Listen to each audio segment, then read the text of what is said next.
Buongiorno e benvenuti a questa edizione del nostro telegiornale. Vediamo subito i titoli. Dentro il dissalatore di Gela che la cabina di regia contro la crisi idrica vuole ripristinare, ma l'impianto è fermo da 14 anni. Nelle immagini inedite che vi mostreremo documentiamo lo stato di degrado. Dopo la beffa e il danno arrivano le bollette idriche per gli abitanti di Agrigento, da mesi costretti a vivere senza acqua. Continua l'omaggio di Palermo a Totò Schillaci, migliaia di cittadini che vogliono dare l'ultimo saluto all'eroe d'Italia 90, domani i funerali. Giovanni Brusca, il sanguinario boss responsabile di oltre 150 delitti, tra cui quello del piccolo Di Matteo, racconta il suo pentimento in un libro. Sono un mostro, per me non ci potrà mai essere perdono.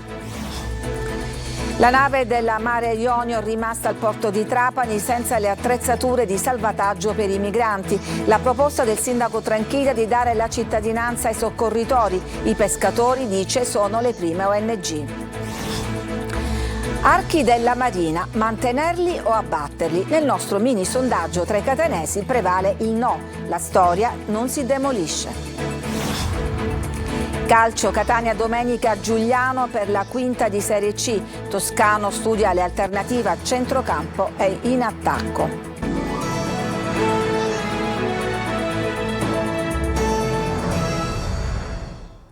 Buongiorno e benvenuti a questa prima edizione. Continua a Palermo l'omaggio di Palermo appunto a Totò Schillaci, morto ieri dopo una lunga malattia. Tra poco andremo a vedere la camera ardente allestita allo stadio Barbera, ma prima vi vogliamo portare dentro il dissalatore di Gela, uno degli impianti che la Regione ha deciso di riattivare per far fronte alla crisi idrica in Sicilia, ma è fermo da 14 anni e oggi è solo un ammasso di lamiere. GR Italia ci mostra con immagini inedite in che stato si trova.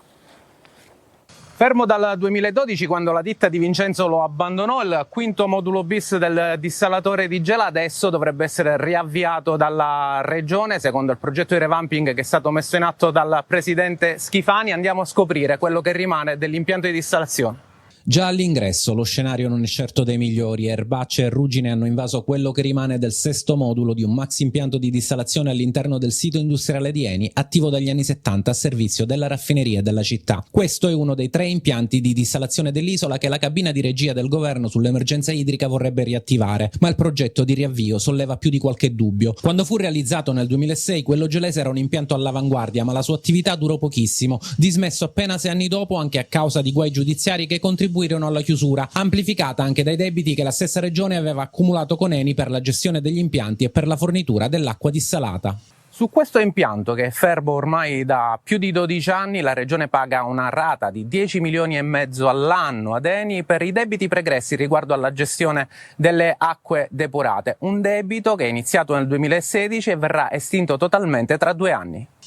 Oggi, a distanza di 14 anni, il quinto modulo bis è solo un ammasso di lamiere, un impianto fantasma. Rivitalizzarlo sembra un'impresa alquanto complicata e dai costi esorbitanti, come confermano anche alcune fonti interne ad Eni, che da mesi si confrontano con i tecnici regionali. Negli anni della riconversione green, infatti, Eni ha di fatto dismesso tutti gli impianti accessori necessari alla vita stessa del dissalatore, dalla fornitura elettrica alle condutture per la raccolta dell'acqua di mare. Il colosso industriale è pronto al confronto con la regione per la rimessa in opera dei servizi, ma tempi e costi sembrano inevitabilmente crescere, ed è per questo che si sta pensando ad accantonare l'idea per realizzarne uno nuovo. Nel frattempo la piana di Gela rimane la più colpita dall'emergenza, le dighe sono vuote, le condutture della rete sono ormai ridotte a colabrodo e difficilmente l'impianto fantasma tornerà a pompare acqua dissalata nelle case e nei campi gelesi.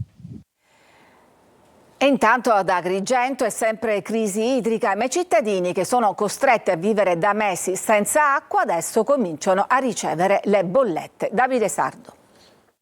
Gli agrigentini sono a secco, l'acqua si compra pagando a caro prezzo le autobotti, ma oltre il danno arriva la beffa sotto forma delle bollette idriche che gli agrigentini stanno trovando nelle cassette della posta con tanto di quota fissa, canoni di depurazione, spese accessorie e altri balzelli. Intollerabile. E si è scatenata la rabbia. I cittadini non intendono sborsare un solo euro per Laica, l'azienda idrica dei comuni agrigentini. In particolare i residenti di Fontanelle, particolarmente penalizzati, hanno diffidato Laica. Tutt'oggi l'azienda AICA fa orecchio di mercante e decide di non attuare lo storno sull'acqua da noi acquistata privatamente. Quindi, in considerazione di questa malaugurata situazione, oltre il danno, il disagio che abbiamo avuto, abbiamo anche la beffa di dover pagare per 2 volte l'acqua, sia dal privato che dal gestore che non ce la eroga.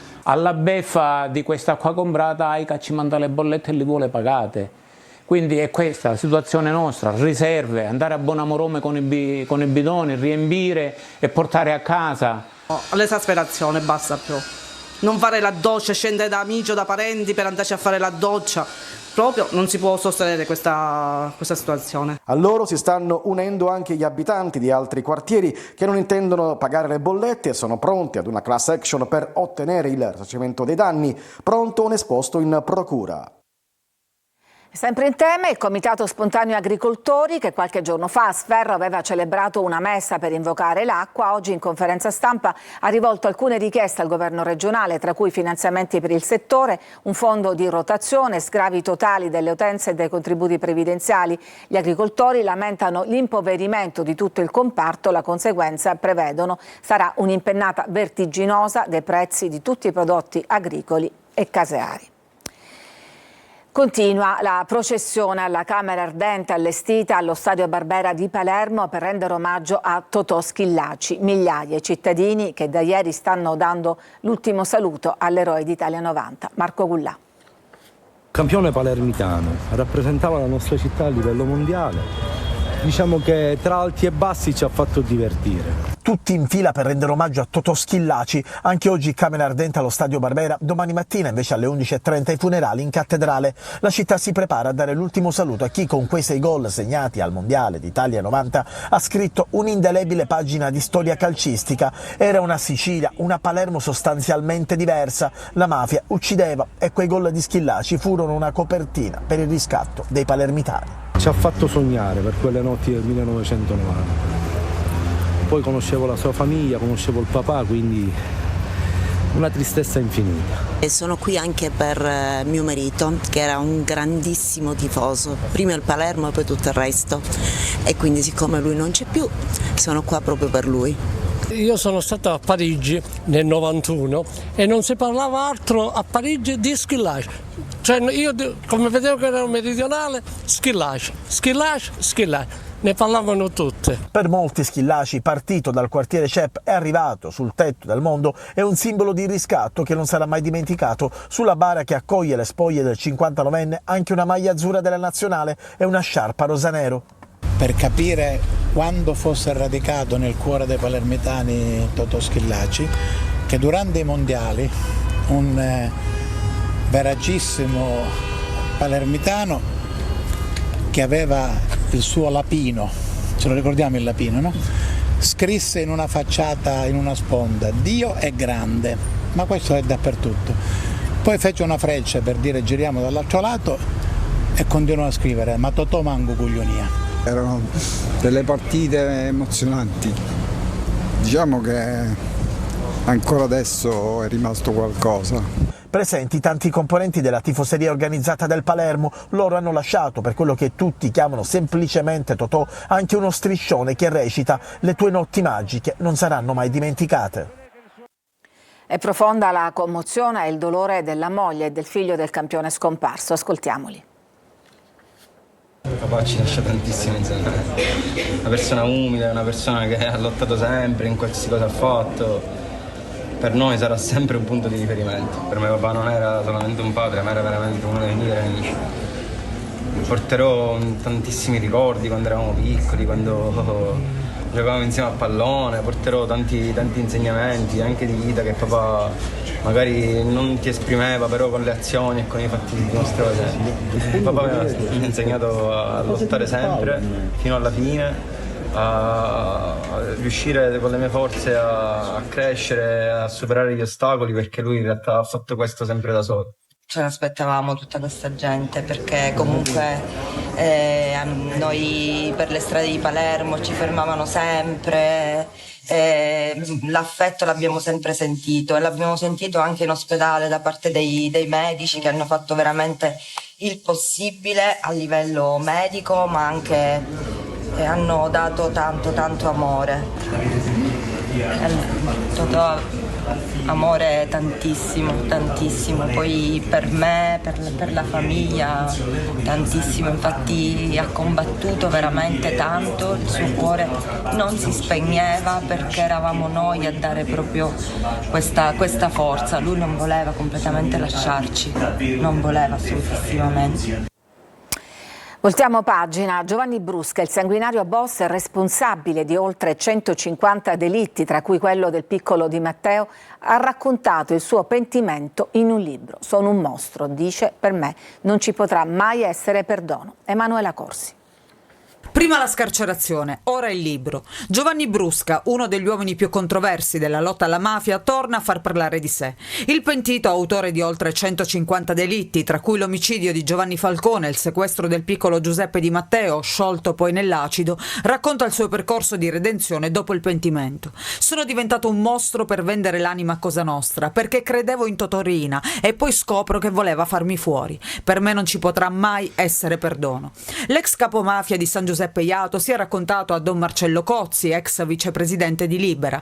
La scintilla del pentimento è stato l'incontro con Rita Borsellino, sorella del magistrato, un momento che ha segnato profondamente il boss stragista. Fu lei a volerlo conoscere, spiega Don Cozzi. Si incontrarono in una parrocchia romana. Rita chiese e ottenne che Brusca venisse con la moglie e il figlio. Non gli chiese nulla dei suoi omicidi, si limitò solo a farlo parlare, chiedendogli della sua famiglia.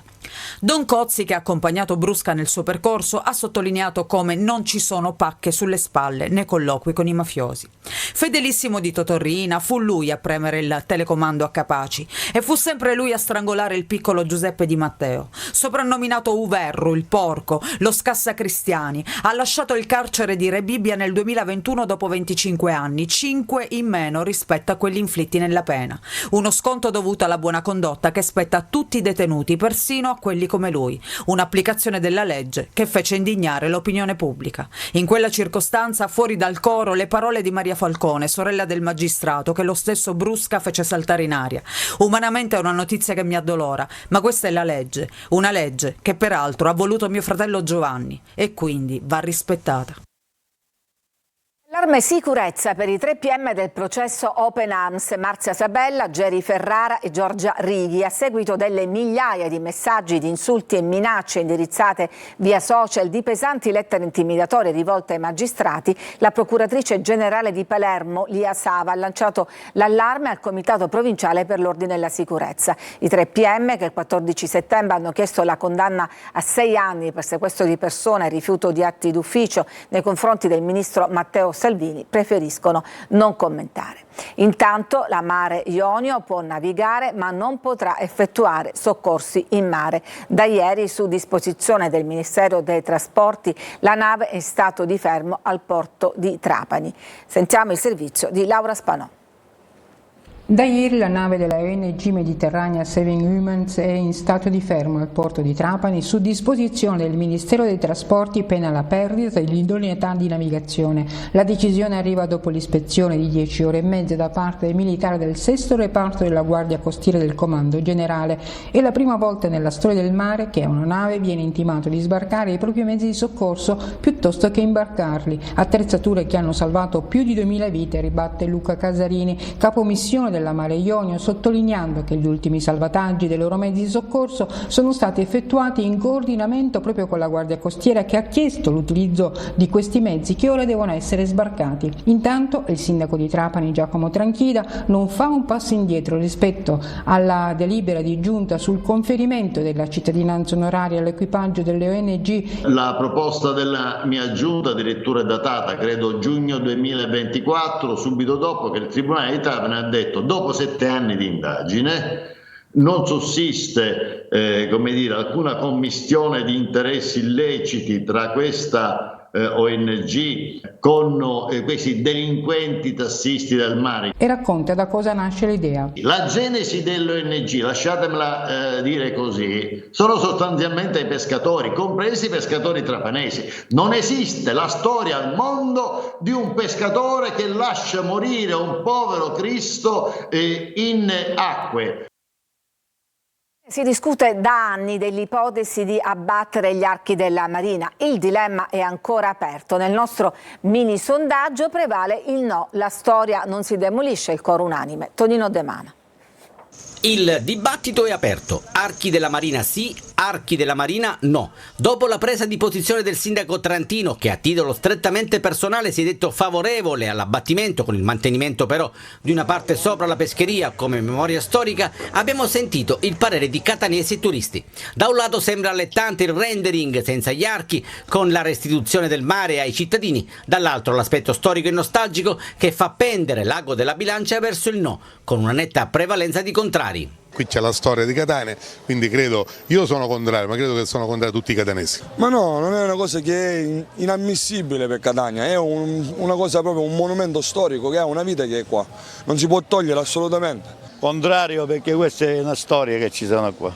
Ah, poi nasce così Catania e così deve restare. No, abbattimento no. Immagina una Catania senza archi. Finivo il centro storico. C'è chi invece si mostra favorevole all'abbattimento. Sì. Perché? Perché Catania è una città di mare, ma il mare non si vede completamente. Questo turista olandese è su due cuori.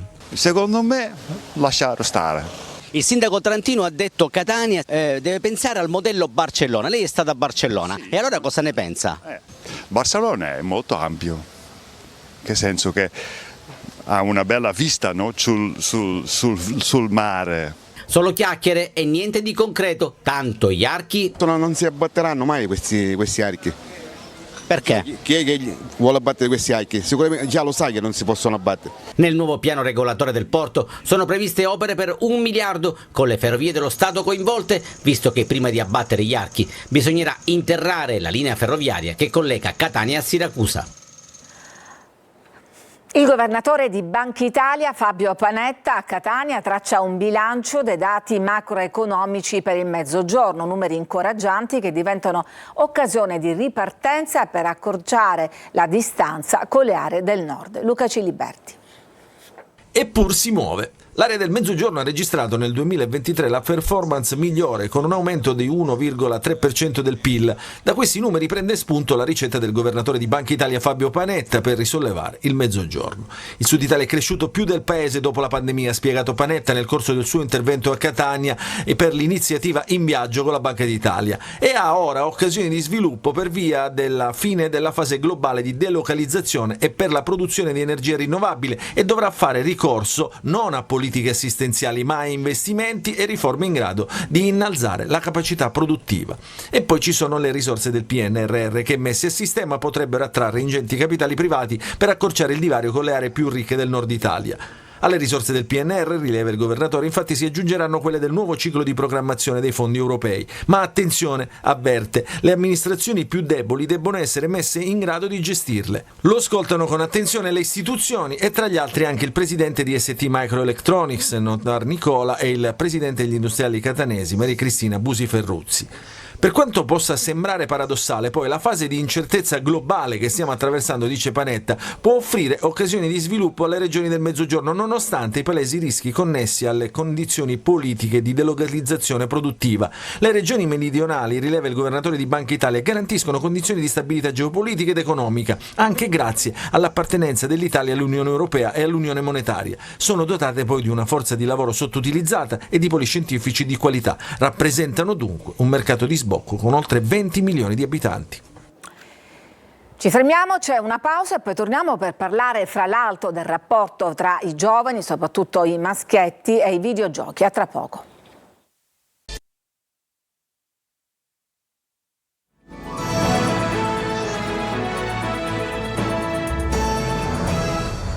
Amano i videogiochi e ci giocano in media 4 ore al giorno, ma qualcuno fino a 12 ore consecutive. È uno degli aspetti emersi dal questionario somministrato dall'ASP di Ragusa a circa 200 giovani. Veronica Barbarino.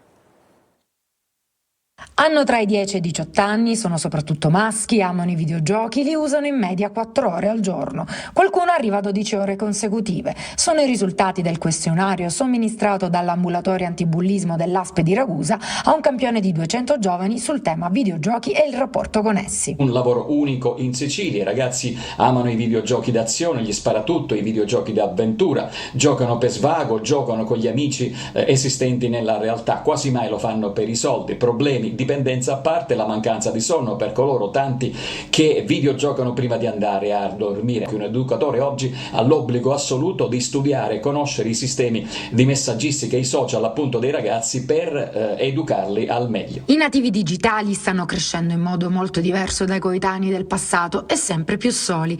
Videogiocando sperimentano loro stessi in ambienti non presidiati dagli adulti, affrontano imprevisti, li risolvono, raggiungono obiettivi, si immergono nel gioco, si dimenticano del tempo, ma come per ogni cosa l'abuso non è mai un bene. Come si evince dai dati emersi, i videogiochi provocano dipendenza, stress, aumentano aggressività e ansia e rischiano di alterare il ritmo sonno-veglia. Se invece usati con responsabilità e consapevolezza, sollecitano l'apprendimento, aiutano a sviluppare il concetto di sé e la personalità, allenano memoria e cervello. Occorre quindi a genitori ed educatori dettare limiti, orari e regole, inculcando sin da bambini l'abitudine all'uso consapevole e moderato. L'Etna con i suoi crateri continua a crescere. Vediamo dunque a che altezza è arrivato nel servizio di Luca Ciliberti. Cresce in altezza il cratere voragine dell'Etna. Con il materiale lavico accumulato con le ultime eruzioni, l'orlo orientale ha raggiunto quota 3.400 metri d'altezza, arrivando a toccare 3.403 metri sul livello del mare. La rilevazione è contenuta nell'ultimo bollettino dell'Istituto Nazionale di Geofisica e Vulcanologia, che lo pubblica sul proprio sito. Il sorpasso sul cratere di sud-est, che deteneva il record dal 10 agosto del 2021 e che nelle ultime stime davano alto 3.347 metri, era già avvenuto nello scorso luglio, quando la voragine toccò quota 3.369 metri d'altezza. Quello precedente, che resisteva dagli anni 70 del secolo scorso, era del cratere nord-est. È cresciuto anche il cratere Boccanuova, che adesso tocca quota 3.380 metri sul livello del mare. Il cratere voragine, silente da anni ormai, la sua ultima emissione di cenere è datata 3 aprile 2021, ha cominciato a crescere in altezza dal 14 giugno scorso, con una debolissima attività stromboliana che ha poi avuto un progressivo aumento nell'intensità del fenomeno, trasformatosi poi in fontane di lava. Il materiale piroclastico emesso con l'intensa e frequente attività stromboliana ha portato ad accumuli sul cratere voragine, aumentata appunto la sua altezza fino a fargli superare quota 3.400 metri, con un margine di errore, secondo le stime dell'INGV, che è stimato in 1 metro. Trionfa a New York e a Parigi Destini avversi, il film è scritto e diretto dal siciliano Francesco Santocono. La pellicola nasce da racconti di pazienti guariti dalla leucemia e proprio del legame tra l'opera e la malattia si parlerà oggi a Sicilia 24 Focus. Ospiti di Roberta Lunghi, Francesco Santocono, l'autore, giornalista, scrittore e regista, e il dottore Ugo Consoli, direttore del reparto di ematologia dell'ospedale Garibaldi Inesima. L'appuntamento come sempre in diretta alle 14.30 dopo il TG e in streaming sul sito lasiciliaweb.it. Messaggi al 342 745 5005. Una pausa e poi la pagina sportiva col Catania che si prepara alla trasferta di Giuliano.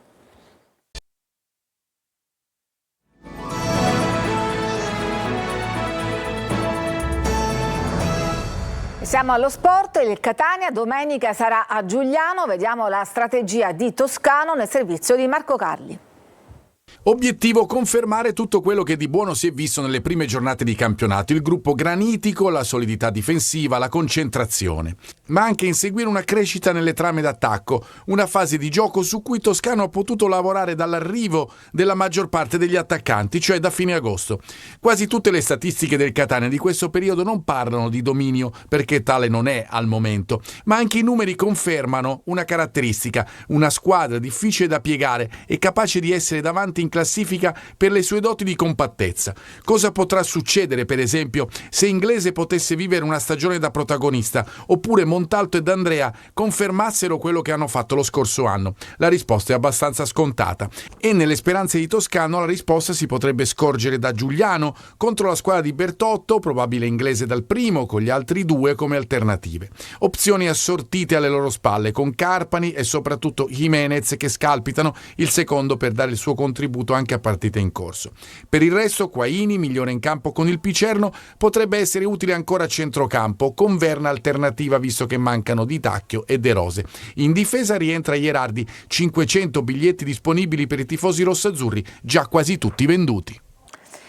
In questa giornata di lutto il mondo del calcio piange anche la scomparsa di Christian Argurio, con un passato in Sicilia, al Catania e al Messina. Il dirigente lavorava adesso al Novara. È stata la società novarese con una nota a dare la triste notizia, già purtroppo nell'aria da qualche giorno dopo il malore di martedì. Argurio si è spento oggi all'ospedale maggiore della città piemontese. Un messaggio di cordoglio è giunto subito dal Catania, che definisce Argurio dirigente capace, oltre che uomo cordiale, affidabile e disponibile.